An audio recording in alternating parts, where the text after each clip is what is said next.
I'm Ian Paul, I'm the head coach of Hampton Tennis. I'm Jane Barnes, I'm Junior Tennis Secretary. Can you just tell us how you recruited Ian to the club? Well, we went through all the normal advertising routes, such as the LTA site, but I think in the end it was word of mouth how we got Ian. We went through a proper process of interviewing 3 very good candidates, and Ian got the job. Okay, congratulations Ian. So can you tell me Ian, what was the coaching programme looking like when you first started and how has it developed? There was initially an 18.5-hour programme, probably about 10% of that was adult, the rest was junior, and we're now up to probably a coaching programme of about 58.5 hours. And is that all at the club or? It's all the obviously all the club stuff takes place here, but we're now linked into 3 schools. We've got 2 or 3 quite big PE contracts as well. Okay. So that's quite a lot of daytime work. So Ian's going into a lot of schools and running all sorts of other programmes off site, Jane. How's that benefited the club? Well, obviously we've got our own local school when we attract a lot of village children, but Ian goes into schools in other villages, so we have a wider scope from which to draw children. And once the children come, quite often the mums want to come and play in the morning, and maybe dads want to join as well, so it's a new source of members for us. So you'd say that your schools programme is really important to the club? It's vital. And Ian, we've obviously increased the hours, and so how are you coping with staffing that number of hours per week?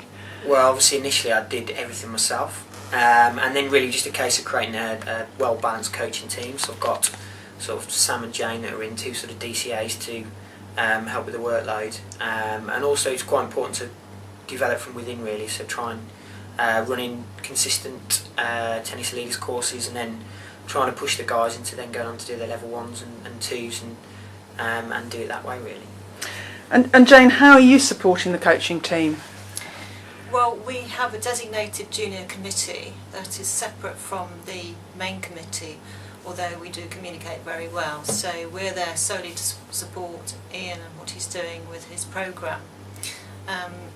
We have a lot of support in terms of administration because we have an email communication system. So all the reminders about the new courses starting all about an email, including booking forms and the coaching schedules. So we do offer a lot of admin support. Okay, and to increase the coaching program, I know Ian's very keen on training new coaches, but it does get quite expensive. How have you been able to help get more coaches from within the club, Jane? Well, we've just been successful in applying for the Coventry and Warwickshire Sports Coach Bursary Scheme, so we've got 3 lots of funding for level 1s for this autumn. Brilliant. And Ian, I gather there's been another grant application that you've been involved in? Yeah, we applied for a small Sport England small grants application. We were successful in our application, and it's helped us to create much more or much better club school links, provide certain.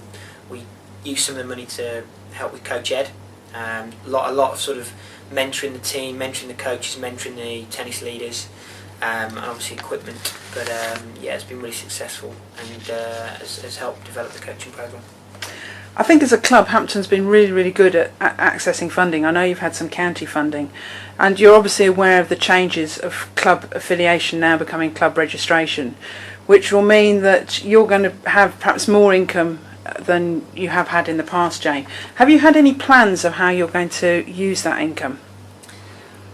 Well, hopefully we'll be able to continue much as we have before. So we've always been putting in bids to county for various initiatives that we want to do, which we hope will improve the programme and the club in general. So we're hoping we'd be able to continue in that vein as well. So business as usual really, just we'll do it all internally rather than through county. I mean, if you were looking at putting funding into something, what would it be? We'd like to continue the schools obviously because that's very important, and whatever Ian thinks is good he'll put to the committee and we'll think about it. So it might be something like equipment or coach education. We'll consider it in committee. Okay, thank you very much both of you. Thank you.